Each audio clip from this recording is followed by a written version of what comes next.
criminals and Abia. And I'm happy that we have kept to that. Once in a while, sporadic attacks happen like this one.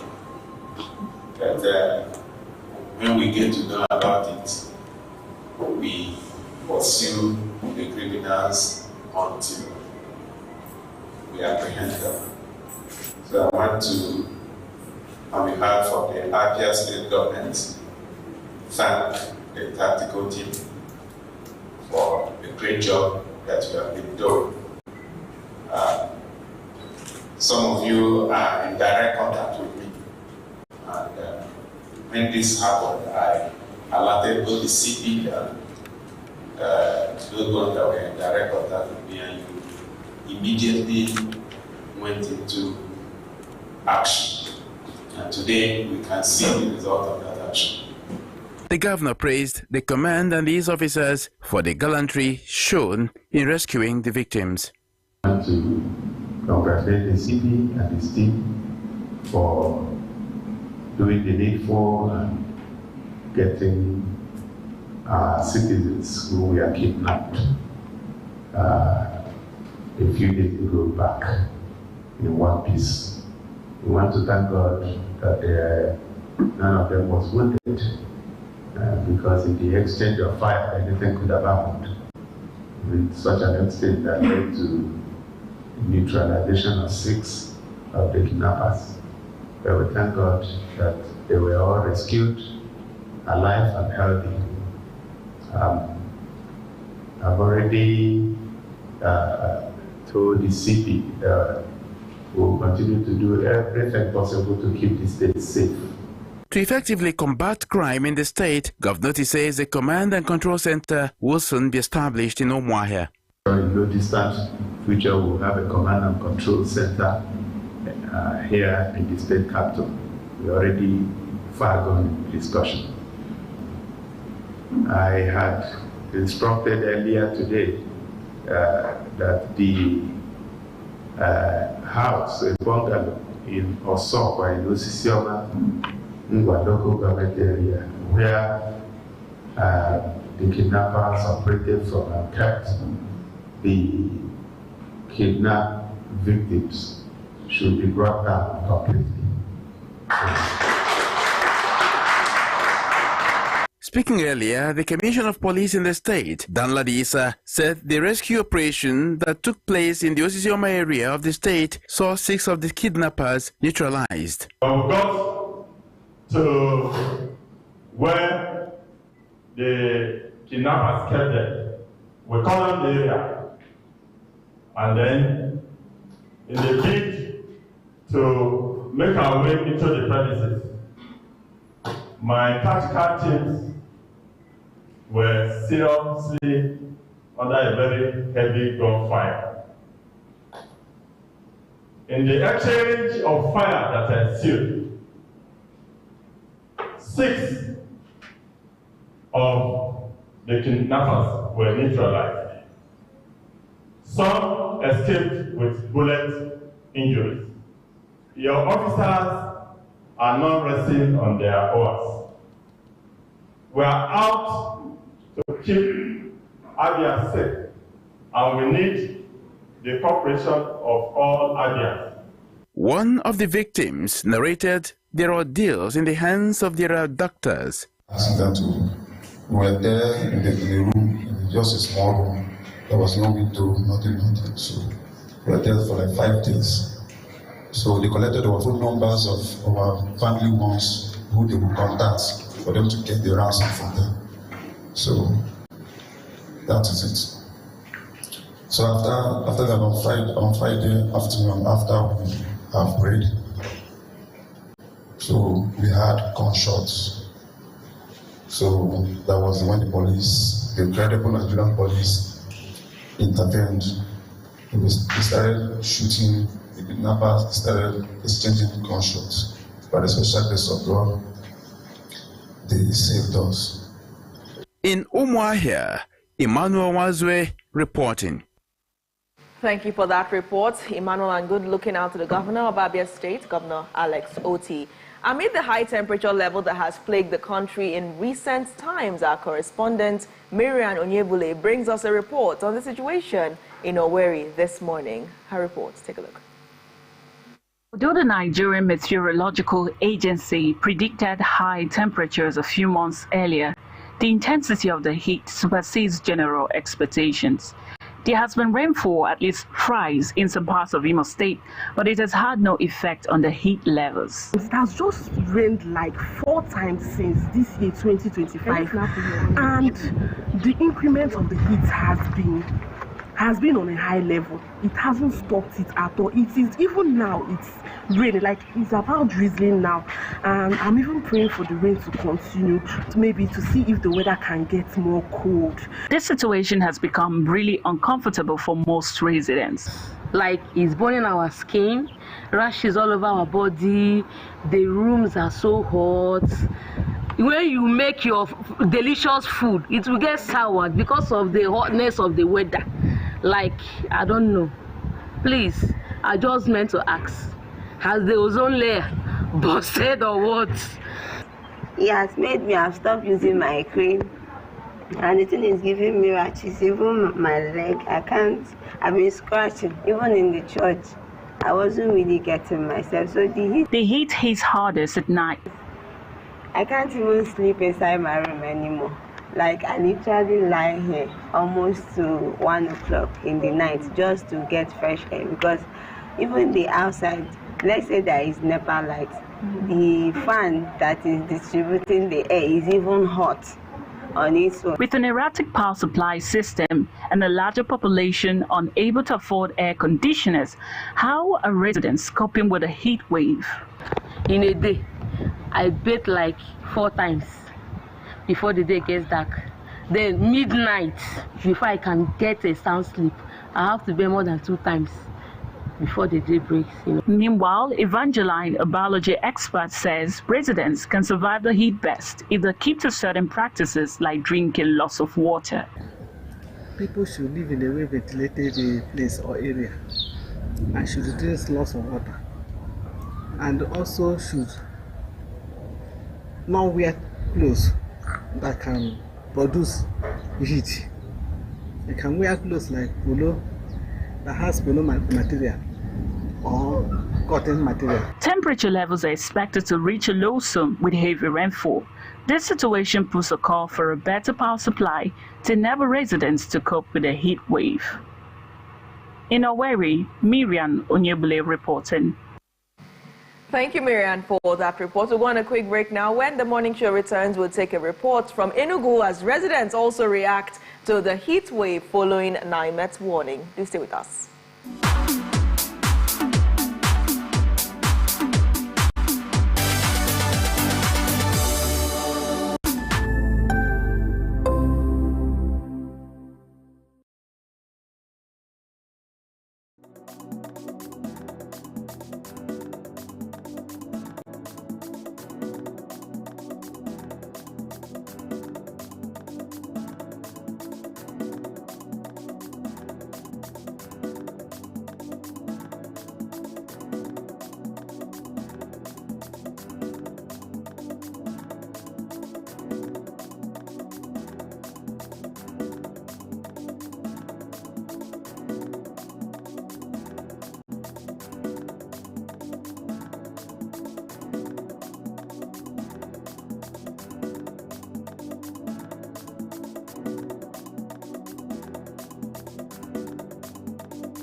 welcome back to the Afia Morning Show, and thank you for staying with us. I mean, we still have a long way to go on today's show, but let's take this quick report now from Enugu State, as residents are also grappling, or at the weekend, they also grappled with the intense heat wave as predicted by NIMET. Afia TV's correspondent, Gospel Promise, has more on these reactions. Do take a look.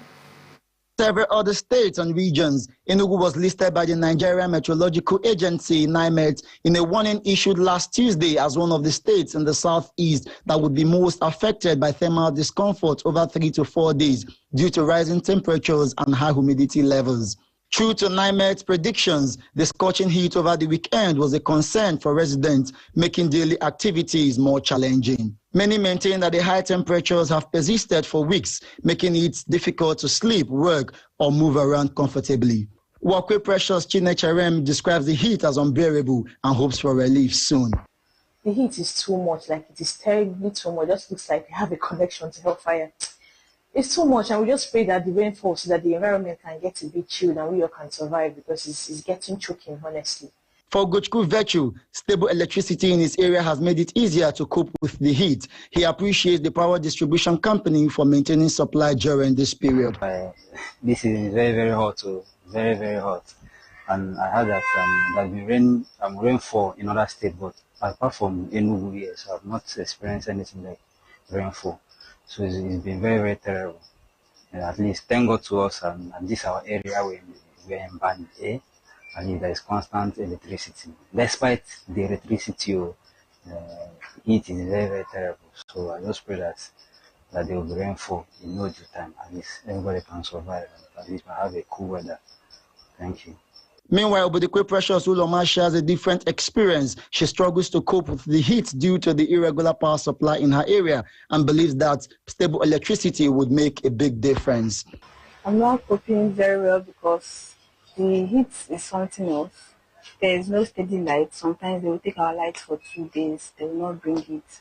Sometimes for 3 days. Sometimes before they will bring it, heat go down so finish. So it's not funny. It's not something they should take light for. I know even if there is light, it's not like it's going to reduce anything, but at least the fan will be there for you to feel somehow relieved, because the heat is something else. Heat rashes all over my body.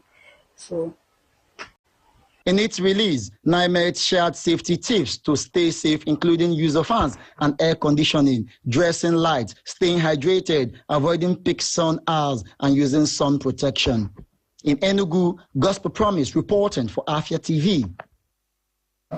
Thank you for that report, Gospel Promise. And we move on now to our first discussion. Enugu was live at the weekend with news about the official relocation of the coal-cam spare parts market and other allied trades within the Enugu capital territory to their permanent site. The governor stated that this relocation will provide numerous benefits for business owners. Government House correspondent Chidima Mado brings us more insights on this report. Relocation of the Enugu spare parts dealers to the newly constructed International Motor Spare Parts Market at Nsude in Udi local government area and Rowofiowa in Ezagu local government area is now official. Enugu State Governor Dr. Peter Mba signed the executive order titled Designation and Establishment of the Enugu International Spare Parts Market and the Light Traders Park at the Government House. He highlighted that the new market site built to international standards comes with various facilities, including a fire service station, a clinic, a truck park, and other essential amenities. It's actually a proposed build vehicle because it is designed for market in the true sense of the word, with all the supporting facilities. So we have taken into account all the safety codes that is required to have an international market, taking that into consideration in designing this market. As you may already be aware, the construction is ongoing. We are aggressively opening up the roads, and also even the building itself, that construction has commenced. Our hope is that in the next few months, we're going to see the movement of some of you from the existing location. Managing Director of the Enugu State Investment Development Authority, Dr. Sam Obunwobodo, emphasized that the location is strategically placed and easily accessible to people from other regions, such as the South and Middle Belt. They've been clamoring for this place over the years, as he just mentioned, successive administrations. But this time around, it's coming through. So there won't be need for any force, because this is what they want. Earlier, President of the Enugu Market Spare Parts Dealers Association, Mike Nome, expressed gratitude to the governor for addressing a long-standing request. Unanimously, we've agreed to relocate to Ebonyi in our general meeting. Since assumption of this democracy of 1999 till date, there are so many campaigns. The set of 99, 2003, 2007, 2011, 2015, and even 2019. All of them have been coming for campaign and promising us that they will relocate us to international market. Since then, after the election, none of them have kept to the promises.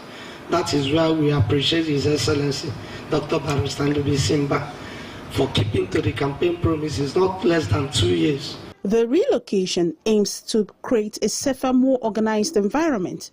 And with the strategic location of the new international market, it has the potential to significantly boost the state's economy. In Enugu, Chidinma Mado, reporting for Afia TV. The president of the Enugu Motor Spare Parts Dealers Association, Core Camp, Chief Michael Nome, joins us on the show this morning to share more reactions, of course, to this significant developments in the state. Chief Nome, thank you for joining us on the show.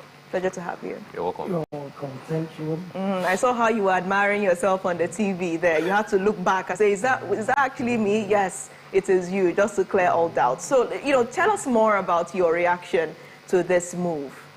Indeed, it is a welcome development. Not just for me, but for every traders at Kokam, even Enugu at large. So it is a welcome development. We've been asking governments on several occasions what they will do for us. We are trying for Enugu citizens or indigenous or people living around Enugu to make sure that the vehicle and the services that we are rendering to them will be up to 100%. But the business environment is very poor. Very, very poor. We have something upstairs, but we can't see in a good environment where we can dispose it, our talents, not just for trading, even in fabrication. So, as it stands, it is a very good thing that the governor have assigned executive order to relocate the market to the international market. All right. I mean, you've made that very clear. And one will now be wondering about the exact benefits that you hope this new site would bring. Before we get into the other implications, what are the specific benefits that this would have, especially for traders who would be the main beneficiaries of this move? Okay. The benefit is not numerous. It's not just to say one or two. In business, it is good when someone invests some amount of money. He will be happy to see the income on non-distant time. For instance, when you invest 10 million in business, you will be happy after 1 or 2 years. You see that your 10 million coming up to 13, 14, or 15 million, for instances. But here in any environment, I'm actually at that Coca. If you invest 10 million naira there now, you can do business after 5 years. You will be parading within 11 million. The reason is that we are not well disposed. Our colleagues at Onitsha, Nnewi, and Lagos as well. Once they invest, they will see the income immediately. But when we pack goods here, we can't see where enable environment to sell it because we are selling to end users. They will just come and pick one today, waiting for next week when the vehicle spoil before they pick the other left. But if it is at Nnewi, Onitsha, or Lagos, once you offload your 40-feet container, in less than 5 days or 4 days, you will supply all these goods and get your money back and plan another thing to do. So the benefit that we will get is not of what I will say it is 1 or 2. All right, we would also like to know how traders were carried along in this process, because we understand that there were challenges before, there were concerns about the price of shops, especially because traders at the current site, or the old site, let's call it that, used to rent shops, but now they're supposed to buy shops at the new site. So how have they received, let's just say, the review of the prices? Are they comfortable with the prices now? You're welcome. You know, even though they bring it to 100,000, there must be someone to complain. But as it stands now, we have reviewed the price list and the cost of material, acquisition of land, producing other environmental things, some necessary things that we need to make the market to become international standard. So they work all these things and quantify it by shops. So as it stands now, they say that a single shop goes for 6 million. Double shop goes for 11.5 million. And the one of executive that's supposed to be 36 square meters, that one goes for 23 million. That is what it's supposed to be. And the warehouse of 57 square meters goes for, I think, either 27 or 28 million. I don't have the new price list here. So, but all these things, this happened to be an opportunity. But we understand that the prices were reviewed, weren't they? Were they not reviewed downwards, or are we still talking about the same 6 million for a single shop? Last week, when I met in the meeting, they have a discounted price for the traders, the real traders at Skokam. That is not of the people that come to invest. So the review price, they brought it down to 5.6 for the real traders. So who are the real traders? We, that is dealing on motor spare parts, because some other people, we like to come and invest there. We are the real off-takers. They are building the market purposely for us. But some other individual, we like to come and invest. They want to differentiate the traders and from other people that want to invest in that business. So for the real traders, they pay 5.6 million for a single shop. Then the people that want to invest, they pay 6. We go by 6. 6. You go by 6 or the government goes by 6? How does that work? No. Government review the price. The people that come to invest go by 6. The traders that was captured, we have the time. To the Enugu state government. Not an individual. The account is not an individual account. What's like the spread like? Or is it one-off payments, or certainly there's a spread? Because I saw online when people are complaining that they should spread more regarding the payment, that is too much regarding the economy. They're talking about the modality structure. of payment. Yes. Yeah, the structure of the payment. Yeah, from the information we got, they say they give us from now to September. This is a promo price. Okay. If you like, you pay 1 million, 2 million, 500,000, but make sure by the end of September or September 11, you have completed your payment. Yeah, but they're complaining that it's too much on them. They should have enough spread than having that close mark. Even me here Yeah. is even pleading to the government to even extend it to 1 year. Have you guys started having the conversation with him? Maybe he knows about it already and put into consideration. They knows. The government knows. But it is left for them to consider us. They knows we are right to the excellency. So now, as it stands, how much time would be given? Let's take the single shop as an example. For a real trader, 5.6 million. How much time will be given to that trader to pay that sum? Walk us through the payment structure. Like they said 6 months, which means from now till September. But what we are pleading, we have even wrote it in letter. If they can give us time elongation, 1 year timeline, 12 months, at least from now till February of next year, so that if you can find it easy, if you can be making the payment 500,000 monthly or something related like that, for you to meet up before the 1 year, so that after we pack, we can have some resources to establish a business there. Customers are complaining that, accessing co-camp here and going to 9 Mile is going to be a stretch, right? So what do you make out of that, complaints by customers moving coal camp from where is that at this point in time to 9th Mile? Indeed. People or customers might be complaining, but we that investing the money, doing the business, knows the reason why we need to expand. We could love to be in Enugu if there is enough space that we accommodate us. But all Enugu have been impacted. You can't get such a land in urban area.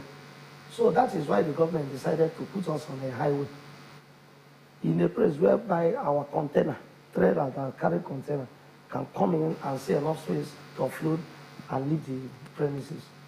So customer might be complaining, but you know, at a short while, things will normalize. And speaking about the same amount of money, is it a one-off payment? For instance, if the trader is able to offset the 5.6 million in a year, does the trader have to pay again after that? That's just one-off. No. You bought it. They give you allocation. Okay, supposing now with the well-built, serve you keep. Your model is probably for the government to extend the timeline from 6 months to 1 year. That has not been done, right? So if it's approved, what would be your idea of the structure? How much money would you suggest would be good for traders to pay monthly? By 12 months, how would you split the 5.6? You know, all of us don't have the same capacity. You might see someone that can pay today. You can see someone that will pay 2 times. You can see someone that can pay 3 times. It depends on personal, individual differences. If you know your capacity, the way you can make your money, all they know is that we give you 1 year timeline. Know the modality, pack your tellers. Once you complete your payment, come to the office. It will be ascertained. They issue you your allocation. Is there a minimal amount for traders to pay monthly? No, they have not reviewed. If they review such a thing, we don't know. There is no. But as it stands now, what is approved is 6 months. So what is expected of each trader to pay every month for the next 6 months when that agreement is reached or when that move is made? If you look at it, it's supposed to be 1 million per month, which is too much. 1 million in every month, and this 6 months is about 6 million now. And I'm here to say it is much. It is much. Okay, what's the time frame for the movement? I'm thinking you guys ultimatum that you have just from now to when to move to the permanent. No, such days have not come out. Okay. We are only officially informed that our new market is under construction, that will be getting ready to relocate. Okay. As soon as the construction is done and commissioned, government will then invite us, tells us, we are expecting you people to start business here from so time. And you know, relocation is not an easy job. We would like government to give us at least almost 5 to 6 months notice so that we can be conveying our goods from here to there and making plans for other environments. The space now, the acquisitions? Yes, the form is on sales now. What we made of the present site, which is now the old site, what will be made of that? Are you aware? Yeah. Yes. What would now become the fate of this present old site? I have not informed officially, but looking at things, it's a government property. They will take over the old place. And our traders even asking me, what is the government plans towards the investment here? The shop. Some of us, many of us have buildings, have shops in the market. But government told us that they will compensate everybody that have properties there. That you will not just go empty-handed. They will value it. We sit for a meeting, value the shop or the building. So after that, but they have not reviewed the amount. I mean, because traders are obviously having some challenges with the seed funds, some of them cannot pay that price of 1 million per month, for instance. Has it been considered in any capacity that when their current shops are valued, that sum of money can be deducted from what they're supposed to pay at the new site? Has that conversation come up at all, especially because people are obviously, some people are saying that they want a downward review. So how would their present stalls help them in this case as a lifeline? All right. After that Friday that we went for executive order, the signing ceremony, after the meeting, I asked the director that is in charge, the MD Enugu State Investment Development Authority, so that what will be our benefits, that what will help us for them to range, value the one that we are, so that if we are adding money, if we are doing this thing, so that every individual will know how much it will take him to make augment the previous one that he has there, so that he can purchase a shop there. Or if they can do it equivalent 50-50, if you can take the one we have here, replace it there, it will be a thing of job. After all, here is a township, there is a rural, but it's fast developing. I did kind of like put into consideration already the conversation. He told me on no distant time. Such thing will be accommodated. Okay, now just a spillover from what you said earlier, the location of it and customers saying that they might have challenges going there. You heard people talk about that. But I would like to come from the angle of the traders, because the traders are, this is a huge opportunity for them as well. But commercial viability of this new site, do you see the commercial viability, or let's say the profitability, being a challenge now that the location is farther away from the Enugu metropolis? Do you see that location becoming a challenge when it comes to their profits, especially because they have to pay the sum within a timeline? Yes, it's a very big challenge. It will be difficult now, both for the customer and even for us. Once we pack the sales that we will make within a year, I'm sorry, it will take us some months or years to fix up, because we will lack customers. But it's true to, I think it's time to start sensitizing people that it's just 15 minutes drive from Enugu town to... So exactly, so walk us through the distance. What do... The distance from Enugu city to this new site. Can you, in time, how long will it take Oji to get there, for instance? For instance, it depends on the road network. Ubonyama or Meken is just one lane that is done. And you people have been seeing series of accidents, uncounted one there. So, but from Enugu New Market to our permanent site, if the road is clear and neat, let's just call it 20 minutes drive. It might not be, but due to some go-slows and other challenges, it might take you up to an hour. All right. What will be your final word in the wake of this move? What is your final take on this?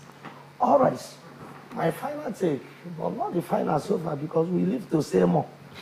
Let's say your final take on this show, because lots of people are now watching. Their president is here speaking in such a, let's say it's such a major development that's taking place. Your final thoughts on it? All right.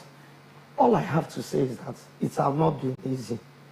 We thank God, we appreciate the governor for the effort, but let him check more. Give us enough time. If he can even review the price more, downward, we will like it. And to my colleagues and to our customer, nothing good comes so easy. We should have patience and pray together and find a way forward. But all I'm promising them that there must be much difference when we reach there than this old side that we are. All right. Thank you so much for joining us on the show this morning.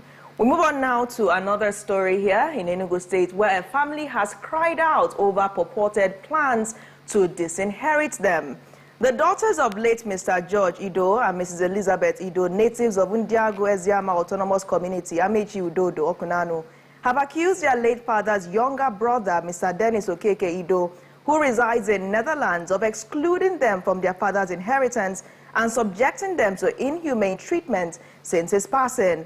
Ebere Ido, one of the 4 children who works as a seamstress in Kaduna, revealed her distressing experience when she returned to her hometown to care for her mother when she took ill, only to face neglect and cruelty from her uncle. She accuses Mr. Ido of neglect of their sick mother and of destroying a bungalow that was being constructed for her mother's burial in Amechi Udodo and to support her siblings after her death on July 10th, 2024. I lost my dad March 4th, 2022. And since then, it has been so hard and difficult for us. My dad had a younger brother called Dennis Okeke Ido. They were the only 2 surviving sons. Idonwe Doga had. So it happened that my father won. After my father's death, this younger brother of his Dennis Okekido, has not been caring. He was not around when my father died. He has not been caring for us. And my father left us since then. And since then, it has not been easy with us. Though at a time, that was 2010, 2011, thereabout, I got the number of this my uncle called Dennis Okekido. He is residing in Netherlands. Even up till now, presently, he's residing there. I got his number. I started talking with him. So I started, he was asking me how things are going. Quite a time, say, Uncle, why did you leave us like this? You are not caring for us. We are not going to school. You don't care for us about anything. So my mother is sick. Ego and all that is disturbing us. Why can't you help us, Uncle? Don't leave us like this. I don't have money. I don't have money. I don't have money. We kept talking at a time. I said, okay, how much are we talking about? Then, see, if you give us 200,000 naira, I think it can solve, can take care of my mother and ourselves and pay our rent and all that. So, that kind of money, that kind of money. And that was how they said at a time he cut off with me. It was machine, behavior, Aza. I would drop message. Yet, if he come, he will not respond to the message. That was how he kept doing. I finally forgot about him and move on with our life. Ebere recounts how her mother endured pain, hunger, and emotional stress before passing away and is still in the mortuary due to her uncle's actions. She claims that her uncle wanted her mother buried elsewhere and not in their father's compound. She also alleges that economic trees and belongings have been exploited by her uncle and others since the death of their father, causing them to live in even more difficulty. Since my father died, since my father died, it has been only us till my grandmother died. This uncle of mine has been in Obodo Ibo for about 40-something years now. Onwero even bacha in that compound, onwero anything in that compound.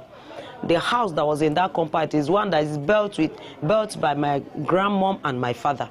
Oya bunke deba hanyibi. I na neteba azai hueja me everything. And you enough economic trees that can carry somebody for life. But since my father died, people started taking those things. And what I na Okechuku, obi obu chacha the whole cut the whole palm tree, the whole obona buriana, because my mother was deficient. At the time I heard that this my uncle came, saying they should not take anything. My uncle now started sharing those things to her sisters. And I called my uncle and said, Uncle, why are you doing this? But my mother, the wife of your senior brother, is still alive. Are you mocking her because of her condition? Because the man quarter face quarter to quarter guy garu. Is that why you are doing her like this? You are mocking this woman. I said, why are you doing like this? My uncle said, leave her. She's an old man. I don't want to disturb her. I said, that is not the matter. That is not what I'm saying about. I don't want to disturb her. Say is not right. Can they advise you? Can they tell you why are you suffering this man, punishing this woman like this? Nigeria, you don't care, you can't see this woman. The little one will leave you. My uncle don't even want to, he doesn't care, he doesn't even want to. That was how they share all those things. Today said my mother will cook without oil, while there are a lot of oil in her husband's compound. That was how this woman, the thing kept paying her. She kept being in pain until she became sick. The sickness ravaged this woman. Additionally, Ebere reveals she was arrested earlier this month and there was a subsequent arrest of a relative.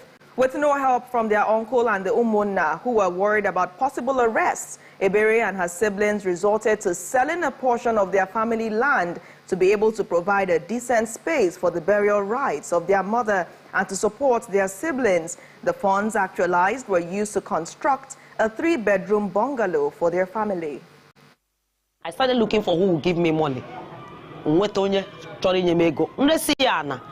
if my uncle come back, we share the property. Ya kere oke nke anyị re kenyere anyị. Ọ bụ na na anyị nwe nke anyị ngote. There's no problem. Carry the rest. Immediately, I don't know how they had that. I've gotten somebody who gave me money and I gave you like my uncle started making trouble. Or raised here, one boy came up saying, my uncle say, I don't know the boy, yo. I don't know when this boy started being caretaker. Can you imagine here, Madonna Bonwe, or phone ya what a caretaker? And the second party did not know that Onya Abokwat caretaker. That was how this boy came. This boy came and cut all the economic trees that is in that compound. That was how this boy cut everything. This boy cut everything. Everything. There was nothing for us anymore. We can't come home and lay hand on anything. That was how these people made my mother. My mother died out of pain and trauma and thinking and everything and hunger. Now my uncle saying number one in the home rights. Who gave me the rights? The next thing my uncle did was to raise Igwe Ngenayaru. Igwe engineer G.O. Ngenayaru. Or the person they raised against me. Then this Ephraim, he said, is that just imagine that he's that just came up that he's a caretaker. That ravaged and cut every economic tree, destroy every of them. Cut, there was nothing in that company anymore. Or the whole image that is passing that place is seeing it. Even the women that is farming in that place, he came and destroyed all that they farmed in that place. You see it. So that was how they raised these people. They came and arrested me. That was on 7th of March. They came and arrested me. As early as after 5 a.m., we were just waking up. Only for me to hear go at the door. That was how they hit the door. They opened. Where is Ebere? Where is Ebere? We are all sitting there looking at them. Before the Nanko, where is that boy? Where is that boy? Are you running? Are you running? Come and show us where is Ebere. The Ephraim Nan came and pointed at me. It was Ephraim that pointed at me. The Nan took. I've not been in this. I'm not residing in this Enugu. I just came because of this my mother's sickness. As the thing became worse, I now came down. I make it the woman won. I now stayed back. I married to this woman so that I'll go back. I know what I will do with my life. So I don't know anywhere. I now got myself a state CID. The person that came to arrest me with other police was ASP or AIP, Inspector Sonny. One fair, tall, slim guy. Arrest. What did I do? The petition was that I sold land, that he's afraid that my cellular inheritance, and that I'm threatening to build in his father's compound. I told them it's not his father's compound, it's his family compound. That place belongs to not only him. That I'm a woman, that I don't have rights to build, who give me the authority, that I don't have rights to build. A woman that he cannot share compound with a woman, that we don't have rights, we're supposed to marry and go. Apparently and tragically, Ebere claims that her uncle, through a caretaker, Ephraim Naji, and the traditional ruler of their community, Igwe J.O. Ngene, unlawfully destroyed the bungalow which was under construction, insisting that women have no right to build on their father's land. Last week, Saturday, a week yesterday, around after 2 p.m. was when they came. The person that was driving was this Ephraim. He came with some men. About 4 of them were holding this police gun. They were the ones shooting on the air, wearing uniform. The other 4 were wearing mufti, but they had pistols. They put pistols on their trousers. They were the one that came. They now entered with force, and they arrested all the workers that work in that place, collected all their tools. They now use their tools to break the building, break the building. They break the building. So when my sister started shouting, that was when they now ran out and ran into the car and zoom off. People were pursuing them. They were running. They even put stick on their way, whether they can watch them. They jump all the stick in the Sareba, jump all That was how they run. They were pursuing them. That was how they run away. The damage is still on that building now. Since the vandalization, Ebere and her siblings have been left homeless, mocked and insulted. She alleges that Ephraim, in collaboration with the traditional ruler, have threatened to harm her. Don't have peace. And there's threatening of kidnapping. There's threatening of kidnapping. And this is how Igwe Ngenayaru will call me, insult me, insult me, insult me, insult me. The other time, before they came for this destruction, one day, I'm tinyeri fuel, munye go fuel. Na yana the police na be fundij. And the police in Abia Foundation say, I'm going to the hospital. I'm not feeling fine. I didn't know about, nobody told me that anybody is coming. I don't know about it, about anything. He started insulting me again. I was not aware. Abia Chanka na before they now came this one again. So I don't know what I did to Ephraim. If I leave my father's compound, a man may be engaged again. Or another person's compound can engage. I don't know where I will go and throw my mother's corpse. Right now, my mother is still in the mortuary. Or they don't want. I don't know Ephraim. We don't want that guy is not his father. He doesn't have any share in that compound. I don't know where Ephraim came from. And he said he will not be alive to see me build a house in my father's compound. And my uncle said that they should chase us away. Now, he now served me. He now took me to the court. They're supposed to serve us that they're supposed to bring that injunction on 6th. They didn't bring it. They didn't serve us that paper. They served me that paper. You see it. They didn't serve it on 6th. Or it was on 8th. They came and did this destruction. After they have destroyed all these things, then on Monday now, they now served me paper. That they are taking me to court. On 20th now, I'll be going to court. So this is what happened. Ebere, who says she is being chased out of the compound by her uncle, has made an urgent appeal for assistance from well-meaning Nigerians. And to discuss this, as we've seen cases, of course, of alleged abuse of power, human rights violation and gender discrimination, you name it, all of this packed into the experience of this family. To shed more light on it, we're of course joined by Dr. Barrister Uche Maduemesi, a veteran journalist, legal practitioner, human rights advocate, and executive director, Justice First Initiative.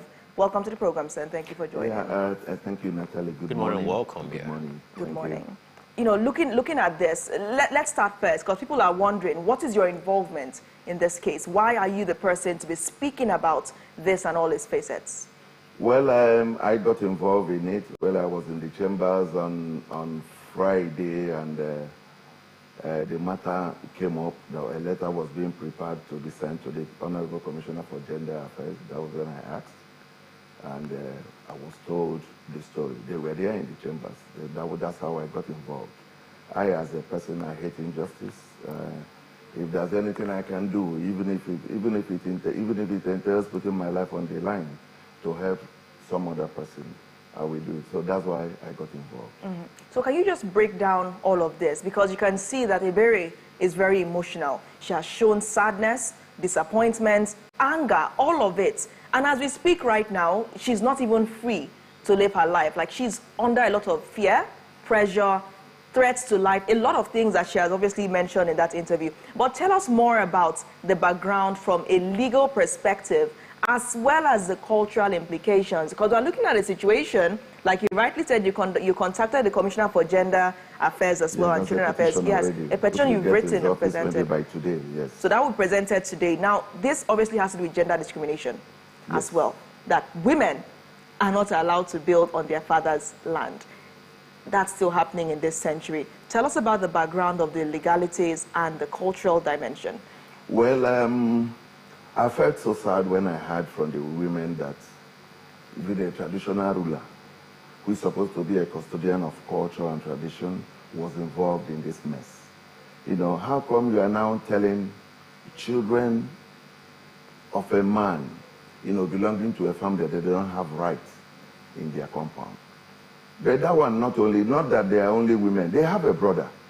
They have a brother. They said the guy was adopted, he's up to 27 years. And again, you don't just treat somebody because he was adopted, you know, you don't even go there. Anybody, he's a child, he's a son of the family. And it's even against the law to stigmatize the person by telling him that he or she was adopted or something like that. So it was wrong for them to be alluding to the fact that he was an adopted guy. So invariably, he doesn't have any right in that compound, which is wrong. The adoption, so-called, was even done by the parents while they were alive. If assuming, maybe the parents were all gone before the adoption was done, then maybe somebody will now start, talking all that kind of trash. But the adoption, so-called, was done or performed by the parents while they were alive. So the guy has all the rights and privileges of a son, of a biological child. So for anybody to come up with that, and even a traditional ruler at that, you are now saying that you are doing us to show that he doesn't have it, as if he does not exist. Why should they now be saying that the women, they don't have right to build in their compound? There's even a Supreme Court decision that even if it's a family where they are all women, no male child, that is even without anybody either adopted or whatever, they have the right to inherit their parents' properties. You don't. You don't tell them they don't. So they have the right. It's their right. And moreover, this is their family compound where they were born. So it's their inheritance. Nobody can just wake up and now start saying that they don't have right, then you want to disinherit them. It's unheard of. And again, now they have an uncle who lives abroad who is supposed to be educated. How come? Why? You are blood brother, the only brother you have, surviving brother, then they are his children. You are now treating the children like that. You are supposed to be their father. Whatever they need, you provide for them. Somebody being abroad, most families are even hankering or even, praying that they have somebody who is abroad. Now here is somebody who is abroad. You can't even care for your nieces and your nephew. You can't. Then I had the narration where the man has been there for over 40 years.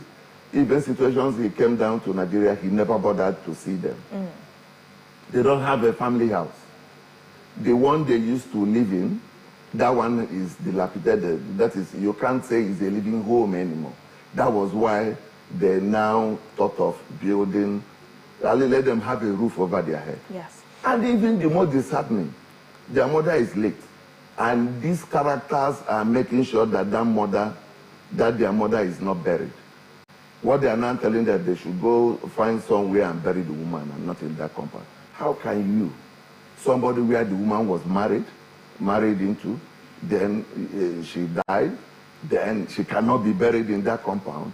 Oh my God. So let's get this straight. Yes. Ebere narrated that she had to sell a portion of the land because her uncle and the Umunna, who were afraid of the repercussions of helping, were unable to provide funds. So she sold a portion of the land. Was it on the same land, the leftover part, that she was able to construct the bungalow? Or was it the same land? And when she sold off a portion, the portion that was left behind, was that where she constructed or started to construct the bungalow? Actually, they have a family compound. And if most probably their father could be the elder one to live into the one abroad. Yes, he is. Then he should have that compound. So what I'm trying to establish is a portion was sold off to raise money. Yeah, they have a land. They didn't sell a portion of their compound. Okay, another they have one. Land then somewhere. They started to build on their own compound. Yes, so now have a roof over their head. They started building a bungalow. Then the uncle found out, Netherlands-based uncle, and decided to work with Ephraim. And the traditional ruler. Now, because it's interesting that I spoke to the traditional ruler yesterday. I'm yet to receive an official statement from him. But what he did say was that he asked a question, whether it's a rhetorical question or not, I can't confirm. But he asked that, have they informed me? And I asked him to please send an yes, have they brought that complaint to him about the vandalization? And then I asked for a proper statement, which I'm still yet to receive at this point. So I would like you to also tell us about how much knowledge the traditional ruler probably has about this, since he's asking if they informed him about it. Secondly, tell us about the vandalization that actually happened when they heard about the bungalow. See, If the man was not involved, they couldn't have even mentioned his name. You understand me? Apparently, that Eziama community, autonomous community, is a very small, compact community. If the man was not involved, they shouldn't have. I mean, there was no way. They didn't just wake up and start mentioning the traditional ruler that he was involved. They even mentioned that he was even going to the police. He was the person instigating the police. I don't understand what his interest, because anybody watching this now would say something like, Afia TV, how could someone tell you this about a traditional ruler and that you believe? This is Ibengene. How would someone say this and you believe? How is it possible that a traditional ruler will be involved in family matters like this? Help us understand why this is something we should pay attention to. Let him come up and deny that he was not involved. Why would he be involved? That's the nagging question. He is supposed to make peace, call everybody, and say, look, how do we take care of this? But from the narration of these children, it seems that he didn't do anything of that sort. Instead, he was taking side. What has he done instead? What has shown that he's taking side? They said pointedly that the man in Netherlands was using him and the other guy who acts as Ephraim as his caretaker to humiliate them. That they were even the people that went to the police. That they invited the police. If the traditional ruler was not involved, nobody will mention his name. Let him come to Afia TV and say that he was never involved. Then those ladies, those children will be able to now say he did this, he did that, he did that. Okay, assuming without considering that he was not involved. What did he do? When they were arrested, did he go to the police to bail them? To say, no, just allow me, it's my community, let me go and sort this thing out. Did he go? He wasn't there. He didn't go. Imagine these children, they are looking for money to eat. Now the little one, they realize from the sale of a portion of their land, which is their father's inheritance, to get a roof over their head. Now they are now spending the money in police. They were sorted over 600 and something thousand. I don't know if she told you that. Yes. And even to protect the building, as it were, the police were collecting 100,000 naira from them every 3 days. And they have paid up to 4 times.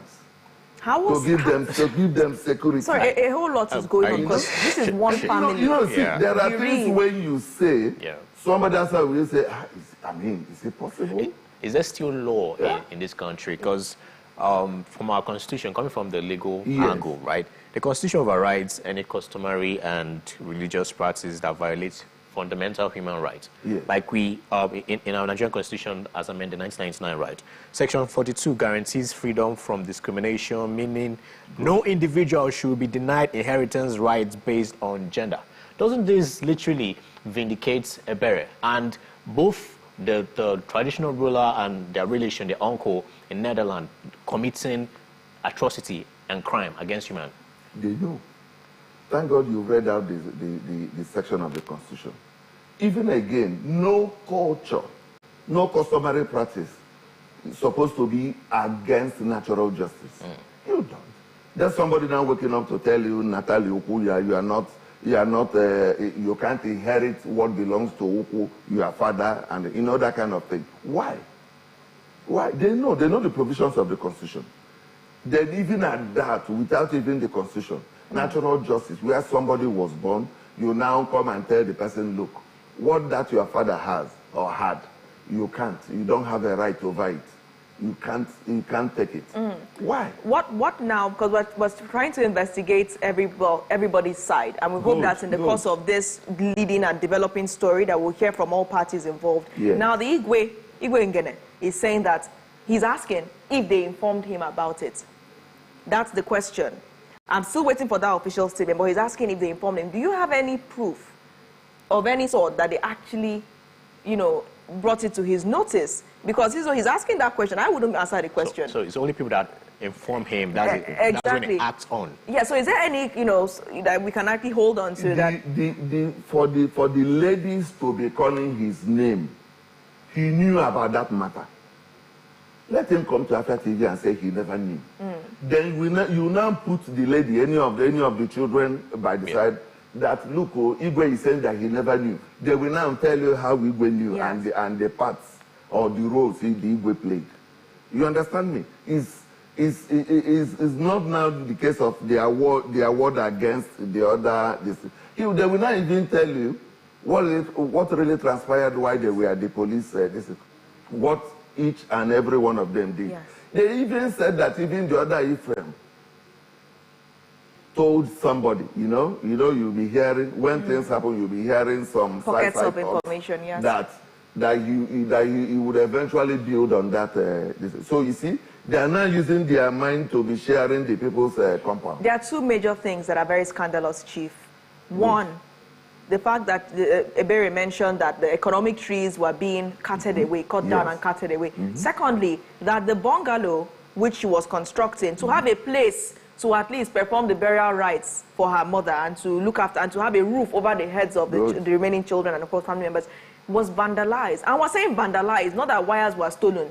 Vandalized as in... They were destroyed. Destroyed, yes. Sections of which were destroyed. Yes. So tell us your reaction to that and, where that stands legally. Is it right for someone to come in there in the name of a caretaker and instigate this? Is it legally right? It's a criminal act to destroy somebody's building. That one is criminal. It's a criminal. That is, if I were them, they will now institute criminal proceedings against the people they suspect to have played a role in it, so that they let them now come out and say they were not directly involved or they were involved. In any case, the building that was destroyed, was the building destroyed by spirits? Is it by ghosts? Is there any evidence? Is it not living being? So in how it was demolished, because now people will be, it's important for people to be curious, and we all are curious. Good. How can we tag this demolition to the actors? Because if found illegal, many people will want to pull back. They will want to distance themselves from it. So how can we confirm that Ephraim and Igwe Ngene were involved in this vandalization? That is the allegation. And they are holding strongly to that allegation. Because if somebody tells you, if somebody told you that he will deal with you, and something happens to you, your very first whatever will be that person. He had already forewarned you. You understand me? They, according to them, they've had statements telling that they will never allow that building to stand. You understand me? And when something like that happens, attempted demolition, even demolition of some sections of it, your very first suspect should be those people who allegedly made the statement that they will never allow you to have this in place. Yes. Then again, have you asked yourself, why is it that their mother has not been buried up to now? Why? Why should anybody now refuse the burial of their mother? That's going by the statement of the children. That her mother cannot be buried in that compound. That they should go and look for where to bury her. How come? It's unheard of. So, like I said, let's get the two sides, as it were. And in getting these two sides, even at that, you put them side by side so that you say the other person will now ask questions. But this, on so date, you did this. Can you deny that? Because you might be asking somebody a question, maybe when he or she is alone, he might be in a position to fabricate and deny. But when the other person is there, and you don't say, this book, I never removed it, he will not tell you, you say you never removed it. But on Monday, what did you do? So time, you did this. You understand me? So it will be a face-to-face conversation. Dialogue, yeah. You understand me? I believe the government should try and come, and intervene. The government should intervene. Because if this kind of a thing continues to happen, other people are listening. They are not the only people. This Ido family, they are not the only people. You will see, by the time this one is tackled well, or if it's not tackled well, for instance, you will still hearing cases of some other places. You understand me? I mean, why should you treat children of your brother's children like that? You are only you are the only person, and apparently the man is not even coming home. The man is not even coming home. The people in the now their economic trees, whatever they are. Then why don't you share?